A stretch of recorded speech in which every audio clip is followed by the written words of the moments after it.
Horror कहानियाँ TV. अगली मौत किसकी? संजीव अपने दोस्तों राघव और प्रतीक के साथ बियर बार में बैठकर बियर पी रहा था। संजीव आज बहुत खुश लग रहा था। अरे यार, आज की पार्टी में तो मजा आ गया। तुम दोनों दोस्तों के साथ तो मेरी जिंदगी इतनी अच्छी है कि क्या बताऊं कितनी अच्छी है। अरे भाई, अब दोस्ती की है तो जीना मरना सब साथ में। हाँ अरे अरे यार सुनो, जल्दी से एक बियर और ऑर्डर करते हैं ना, एक आखिरी, और उसके बाद ये जश्न यही खत्म हो जाएगा। अरे हाँ हाँ, क्यों नहीं। वेटर, जल्दी से 2 बियर की बोतल लेकर आओ। आज मेरे दोस्तों को जश्न मनाना है, क्यों? इतने में वहां पर एक बहुत सुंदर लड़की छोटे छोटे कपड़े पहनकर हाथ में बियर की बोतल लेकर उसके पास आती है। ये लीजिए, आपने बियर ऑर्डर की थी ना, मैं लेकर आ गई। क्या बात है यार, इस बार की वेटर तो बड़ी सुंदर है। अब बियर लेकर आई हो तो अपने हाथों से ही पिला दो ना। हाँ हाँ, क्यों नहीं, जैसा आप बोलोगे मैं वैसा ही करूँगी। क्या बात है यार, अब तो लगता है रोज यही आना पड़ेगा। उसके बाद वो लड़की उन तीनों को बियर सर्व करती है।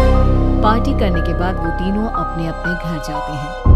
प्रतीक संजीव और राघव को उनके घर छोड़कर जैसे ही अकेला अपनी कार में आकर बैठता है तो अचानक उसे एहसास होता है जैसे उसकी कार की पीछे वाली सीट पर कोई बैठा हुआ है। वो तुरंत पीछे मुड़कर कहता है, तुम यहाँ क्या कर रही हो? और मेरी कार में कब आई? अरे तुम तो बार में वेटर थी ना। बस ऐसे ही मेरा दिल कर रहा था आपके साथ आपके घर चलने का, इसलिए मैं आपके साथ चली आई। अरे लेकिन तुम मेरी कार में आई कब? अभी कुछ देर पहले तो यहाँ पर मेरे दोस्त बैठे हुए थे। प्रतीक के इतना बोलते ही उस लड़के का चेहरा खतरनाक तरीके से बदल जाता है। उसकी आंखें पत्थर की तरह सफेद और पूरे शरीर पर नीली नीली नसें उभर आती है। गाड़ी चलाओ, पूरी स्पीड में चलाओ, और अगर तुमने गाड़ी रोकने की कोशिश भी की तो मुझसे बुरा कोई नहीं होगा। डर की वजह से प्रतीक के पसीने छूटने लगते हैं। उसका शरीर बुरी तरह से कांप रहा था। प्रतीक बिना कुछ सोचे समझे कार को फुल स्पीड से चलाना शुरू करता है। चलते चलते वो शहर से दूर एक पहाड़ी पर पहुंच जाता है और सामने अब सिर्फ पहाड़ का किनारा दिख रहा है, जिसे देख प्रतीक घबरा कर अचानक से कार को ब्रेक लगाता है। देखो देखो देखो देखो, मुझे छोड़ दो मुझे। अगर मैंने गाड़ी जरा सी भी आगे बढ़ाई तो हम दोनों नीचे गिरकर मर जाएंगे। ये तो तुम्हें पहले सोचना चाहिए था ना। अब कुछ नहीं हो सकता।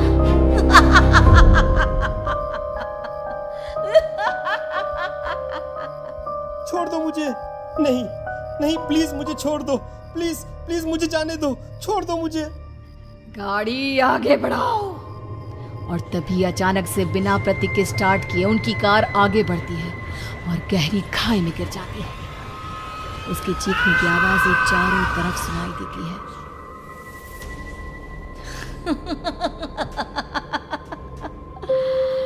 तुझे मारकर मेरे कलेजे में जल रही आग को थोड़ी शांति तो मिल गई, लेकिन अभी ये कहानी खत्म नहीं हुई। और फिर अगले दिन राघव और संजीव को पता चलता है कि प्रतीक की पहाड़ी से नीचे गिरकर मौत हो गई। अरे कल रात की तो बात है यार, हम सब बैठकर पार्टी कर रहे थे, लेकिन मेरी एक बात समझ में नहीं आ रही। राघव शहर से इतना बाहर उस पहाड़ी पर इतनी रात को क्या करने गया था? अरे यार, वही सोचकर तो मैं भी परेशान हूँ।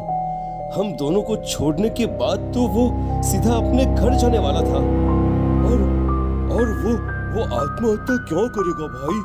कल रात तक वो कितना खुश था, हमारे साथ सेलिब्रेट कर रहा था। हाँ, लेकिन पुलिस ने तो यही कहा है कि प्रतीक ने अपनी कार को जानबूझकर पहाड़ी से नीचे गिरा दिया और आत्महत्या कर ली। अरे यार, संजीव मेरी तो कुछ भी समझ में नहीं आ रहा है। चल ठीक है, अब मैं अपने घर जाता हूँ। Okay bye. राघव अपने घर में अकेला था। दोपहर का वक्त था। तभी दरवाजे की घंटी बजी। कौन है? अरे 1 मिनट रुको, अभी आता हूँ। राघव ने जैसे ही दरवाजा खोला उसने देखा कि सामने एक बहुत खूबसूरत लड़की खड़ी हुई है। कौन है आप और यहाँ किससे मिलने आई है? देखिए ना, बाहर बारिश शुरू हो गई थी, मेरी गाड़ी खराब हो गई है। आपका घर नजर आया तो सोचा कुछ हेल्प ले लेती हूँ। क्यों नहीं, आइए ना, आइए आइए। मेरे कपड़े पूरे भीग चुके हैं, क्या आपके पास टॉवल मिलेगा प्लीज? राघव अपने बाथरूम से एक टॉवल लाकर उस लड़की को देता है। Thank you so much. अब मैं चलती हूँ। अरे इतनी क्या जल्दी है? आप चाहे तो बारिश रुकने तक यहाँ पर रुक सकती हैं। हाँ। लड़की ने पलटकर राघव की तरफ देखा। नहीं, मुझे जाना होगा, मेरा काम बाकी है। और वो वहां से चली गई। उस लड़की के जाने के बाद राघव अपने बाथरूम में नहाने के लिए गया और जैसे ही उसने बाथरूम में देखा तो उसका टॉवल वहीं पर लटका हुआ था। उसने टॉवल हाथ में लिया तो देखा कि उसका पूरा टॉवल खून के धब्बों से सना हुआ है। अरे अरे ये क्या? ये टॉवल तो मैंने उस लड़की को दे दिया था। ये वापस मेरे बाथरूम में कैसे आ गया? और इस पर ये खून के धब्बे कहाँ से आ गए? राघव ने आईने में देखा तो उसकी गर्दन पर एक बड़ा सा चाकू का कट लगा हुआ था जिससे खून बह रहा था, जिसे देख राघव के होश उड़ गए। हाँ, अरे ये क्या? मेरी गर्दन इतनी ज्यादा कटी हुई है और मुझे दर्द भी नहीं हो रहा है। ये क्या हो रहा है मेरे साथ? राघव घबराकर बाथरूम से बाहर आया और अपना मोबाइल उठाकर उसने संजीव को फोन लगाया। संजीव जल्दी से मेरे पास आ जाओ। मुझे लगता है कुछ बहुत बड़ी गड़बड़ है, जल्दी आ जाओ। उधर से आवाज आई लेकिन वो आवाज संजीव की नहीं बल्कि एक लड़की की थी। कुछ अजीब नहीं हुआ है, बस तुम्हारी मौत तुमसे मिलने आई थी और तुम्हें मार कर चली गई। अब तुम इस दुनिया का हिस्सा नहीं हो राघव, इसलिए तुम्हें अपनी गर्दन के कटने का दर्द भी महसूस नहीं हो रहा। नहीं, ऐसा नहीं हो सकता, ऐसा नहीं हो सकता। कौन हो तुम? तुम्हारी मौत। अब संजीव के पास खबर पहुंचती है कि राघव ने अपने ही घर में चाकू से गर्दन काटकर आत्महत्या कर ली। ये सुनने के बाद संजीव के होश उड़ गए। वो पसीने से तरबतर हो गया और एक अनजाना डर अब उसके दिल को सताने लगा। संजीव के साथ ही उसका एक छोटा भाई राजीव भी रहा करता था। अपने भाई को इस तरह परेशान देखकर राजीव उसके पास आया।